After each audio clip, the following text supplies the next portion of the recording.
ladies and gentlemen, Nick here, and guess what month this is? That's right, it's Doctor Who Magazine 40th Anniversary Month. Yay!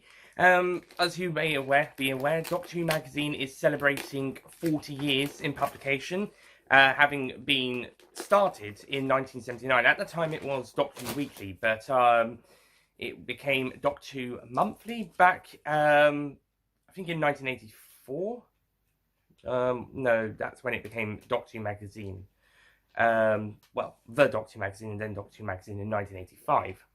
But anyway, since 1979, Doctor Who Weekly, Monthly Magazine have been producing weekly, then later monthly Doctor Who magazines about Doctor Who, usually taking a look at the show at the time. Maybe there's some production about the episodes being made. Some other bonus stuff. For example, in issue 40, you got some stuff about, not issue 40, issue 544. We're over 500. That was back in 2016. That was a great issue, by the way. Nearly at 550. That'll be exciting in about 6 months' time. Which should be about March or April 2020. Ooh, interesting. Do you think they'll do another Doctor Who poll for the to cover the 2010 stories and maybe 2020 and maybe Series 12 if it's out by then? If not, then that will be looking at Series 12. The making of those episodes if they're coming out by then. So lots of making of. Of course, one of the main features of Doctor Who magazine is, of course, the comic strips, which are popular amongst readers. As you may be aware, you may also be aware that some of these comic strips have been turned into graphic novels, where they've got the collection of the comic strips and put them all together, each individual episode, because sometimes they can do multiple parts to a comic strip. There's occasionally one, but usually it's between 3 and maybe 5. I think the earlier ones were kind of a bit shorter and would be about 6 to 8 parts. The longer ones are the longer comic strips are usually now between 3 and 5. So they will get the episodes together, a bit like basically a serialized Doctor Who story from the classic series or from the Big Finish productions. They'd get them together in the collection, and then they'd kind of do an omnibus of the story, and then maybe a couple of stories in that collection, or if it's focused on one specific story, a omnibus of that one on its own. So yeah, that's been running since the inception. I think the original issue started with about 2 or 3 comics, but the main one, I think it started with Doctor Who and the Iron Legion, not the Star Beast. That was the next one. I think Doctor Who and the Iron Legion is what it started with. Most notably, those first 2 comic strips have recently, well, I say recently, earlier this year, back in March 2019, been adapted to be Big Finish audios. They've started doing the comic strip adaptations. Many fans are hoping for a 6th Doctor Perry Frobisher comic strip adaptations coming in the not too distant future. Maybe 8th Doctor and maybe some of the companions from the comics that got a Big Finish adventure back in 2009. The Company of Friends, some of them, some of the ones from the comics got to appear in a half-hour Big Finish episode as part of the Company of Friends story. I think one of the companions was Izzy, played by Jemima Rooper of Atlantis fame, in that Big Finish one of those Big Finish audios. So maybe there's the possibility that they could do some 8th Doctor comic strip companions back. Maybe they could get Rooper back in as Izzy if they wanted to continue down that route, for example. Correct me if I'm wrong, but I think one of the other ones was a book companion, and then also Benny, and then Mary Shelley, who got her own trilogy 2 years later. But it proves that alongside introducing Frobisher into Big Finish with the Holy Terror and the Maltese Penguin reviews of which I should say are on this channel, go and check them out. The Frobisher audio reviews.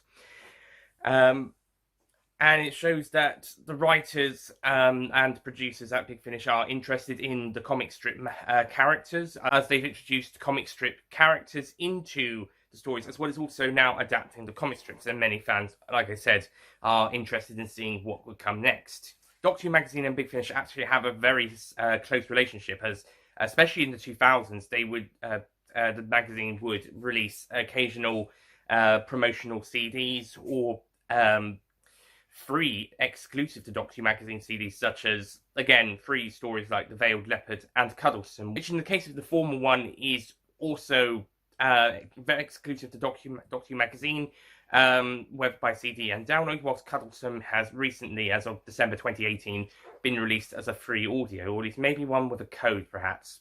There was another one that I noticed recently. I think it was a companion chronicle, perhaps, with Joe Grant.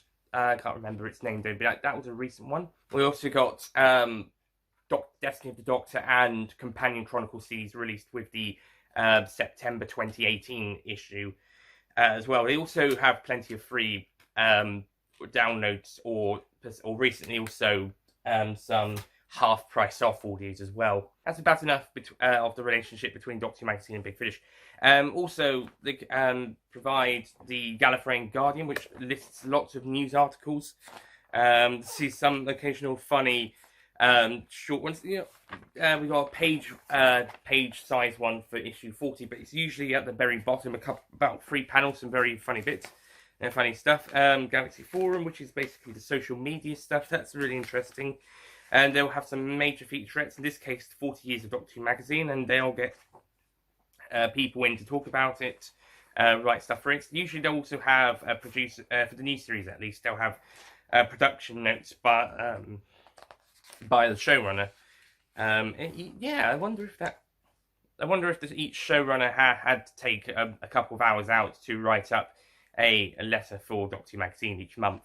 There's also stuff like the Fact of Fiction, which will take an examined look at Doctor Who stories across the years, and also review new merchandise stuff, and to brand new DVDs and Blu-rays, new audio CDs and books and stuff, and quite a lot of good stuff in here. Over the years, there have been plenty of featurettes, and also you get the fun competitions and quizzes as well. And yeah, there's quite a lot of great stuff. And over the 40 years, things have changed. The years, for example, just leading up to the 50th anniversary, I'm aware that they did take a look at each season of classic and new series Doctor Who up to Series 7. And many notable people, such as Gary Russell, also notable for Big Finish, and Clayton Hickman, notable for doing the Doctor Who DVD covers, as well as also writing a couple of Sarah Jane Adventures stories, some Big Finish audios, and maybe some books as well. They've been notable editors for this issue. Who's the editor in this issue? Do they have the credits somewhere? Marcus Hearn is the editor for this issue, with Peter Ware as the deputy editor.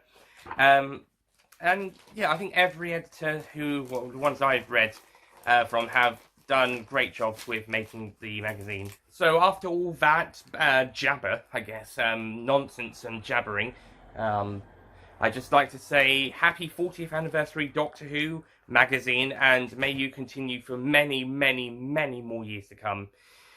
And happy birthday once again. It's a little bit late. The actual birthday was the 11th of October. I think the magazine actually just came out last week. It just came out on the 17th, so it was a little bit behind the 40th anniversary date, but I suppose it's now got the chance to celebrate the 40th anniversary properly. Now it's got the rest of the month it came out in.